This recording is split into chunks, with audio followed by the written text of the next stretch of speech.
Olá pessoal, tudo bem? Estamos aqui para fazer mais uma série de questões do Enem do ano de 2013, tá bom? Então temos aqui questões de história e vamos, portanto, então analisá-las, tá legal?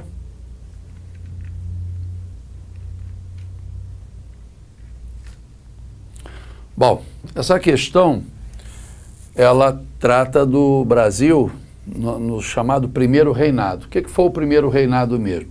Foi aquele período em que o Brasil, depois da independência, 1822 até 1831. 1831, só para lembrar, foi quando Dom Pedro I acabou, por muitas pressões políticas e econômicas, acabou por renunciar ao trono aqui no Brasil em favor do seu filho herdeiro, que era o Pedro II, né? Então, esse período aqui foi quando começaram a organizar, a preparar o Brasil realmente como nação, né? Como um Estado. E é claro que, a partir daí, tem que fazer uma lei máxima para o país, uma Constituição. A princípio, havia interesse para se fazer uma Constituição para fazer com que o imperador Pedro I tivesse um poder bastante limitado. Isso aí era uma inspiração daquilo que já estava acontecendo na Europa, né? Na França, por exemplo, depois de 1789, quando teve a famosa Revolução Francesa, a burguesia, que passou a ter o controle do Estado lá na França, ela procurou não também fazer uma mudança, vamos dizer, radical na França, na sociedade francesa. Porque o grande problema da burguesia lá na França era também não dar muita munição para os setores mais populares. Era um grande medo da burguesia, não só na França, mas em qualquer parte do mundo, onde ela passou a ter o controle do Estado, era fazer limitações do poder realmente popular. E por isso, lá na França, eles estabeleceram uma monarquia, quer dizer, o Luís XVI continuou no cargo, né, continuou como monarca, porém não vai mais governar de forma absolutista, ou seja, ele mesmo é que fazia as leis na época do absolutismo. Agora, com a derrubada do regime absolutista lá na França, ficou determinado que Luís XVI deveria agora governar, mas tendo que obedecer uma Constituição, né? E essa Constituição, ela foi promulgada, quer dizer, ela foi aprovada por representantes da sociedade, e o Luís XVI teve que governar em cima dessa lei máxima do país, a Constituição, que foi promulgada lá na França em 1791. Então, isso serviu de referencial aqui no Brasil. Então, aqui no Brasil, na época da luta pela independência, nós tínhamos duas grandes forças políticas. Nós tínhamos o grupo, né, que a princípio não queria nem a separação do Brasil diante de Portugal, e esse grupo se identificava mais, evidentemente, com os portugueses que viviam aqui, comerciantes que tiravam vantagens na época do sistema colonial, militares, né?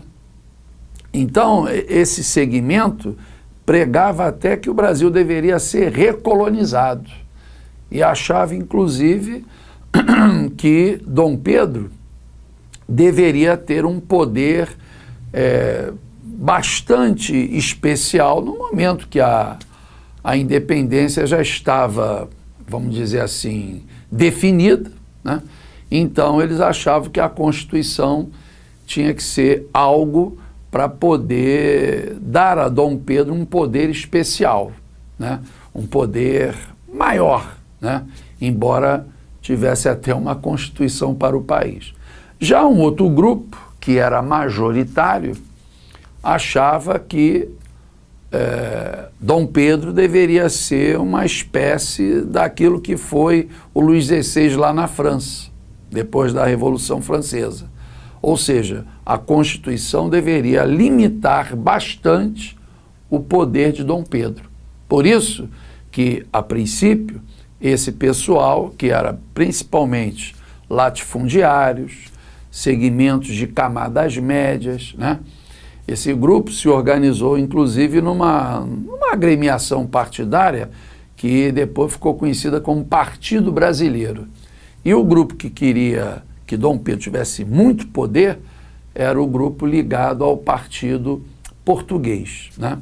Então, o pessoal do chamado Partido Brasileiro queria então que, como eu já falei, que Dom Pedro ficasse com poder limitado, ou seja, o poder legislativo, aquele que elabora as leis e fiscaliza os atos do imperador, no caso, né, ele deveria então ter bastante influência, enquanto que o poder executivo, que é justamente aquele que aplica as leis e cuida da administração, no caso aí do país, que no caso aí seria o Dom Pedro, deveria ficar sempre subserviente, sempre dependente do poder legislativo. Quando Dom Pedro percebeu que esse grupo era mais forte dentro da Assembleia Constituinte, quando faziam, né, a Constituição, o que ele acabou fazendo?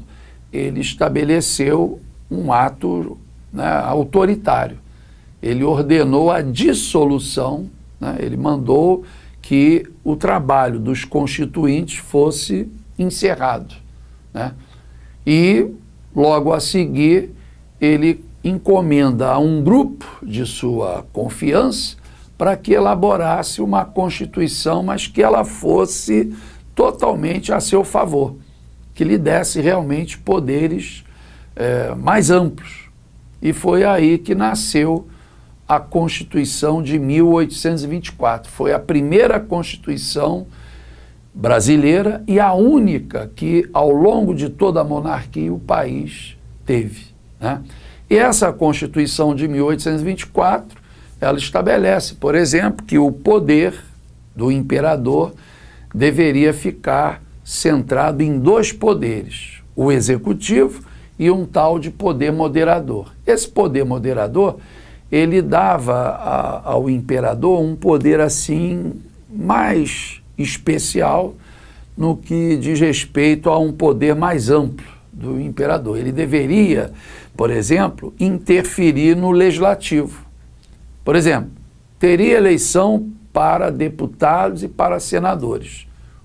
Senador, só que tinha um detalhe, senador só teria eleição quando vagasse um cargo, porque o senador teria mandato vitalício. Então, só quando ele morresse ou renunciasse ao cargo, né, por idade ou doença ou coisa do gênero, né, aí é que deveria ter eleição para o Senado. Mas assim mesmo, esse senador, para tomar posse, ele passaria pelo próprio crivo do imperador.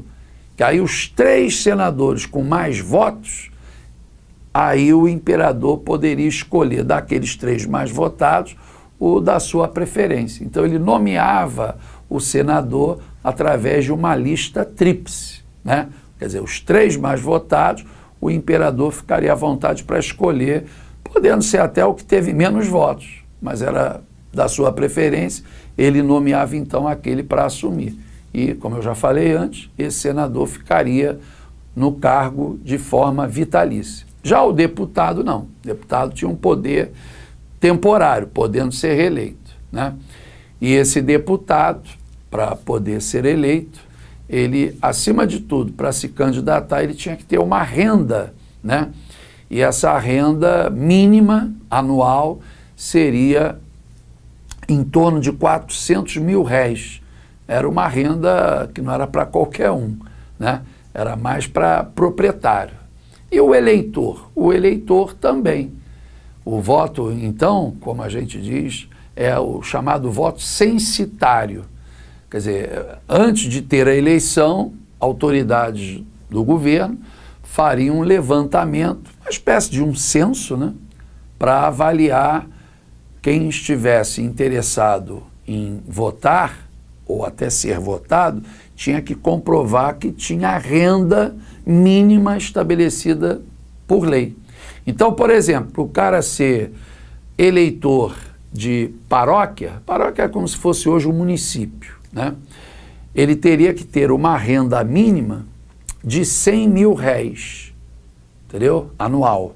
Essa renda mínima de R$100.000 até que não era tão alta, mas não podemos esquecer que a maior parte da população brasileira era escravizada.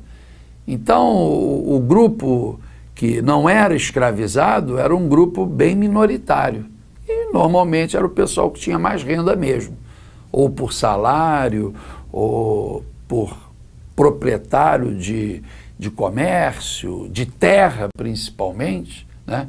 Então, na verdade, quem participava da vida política, sendo eleito ou sendo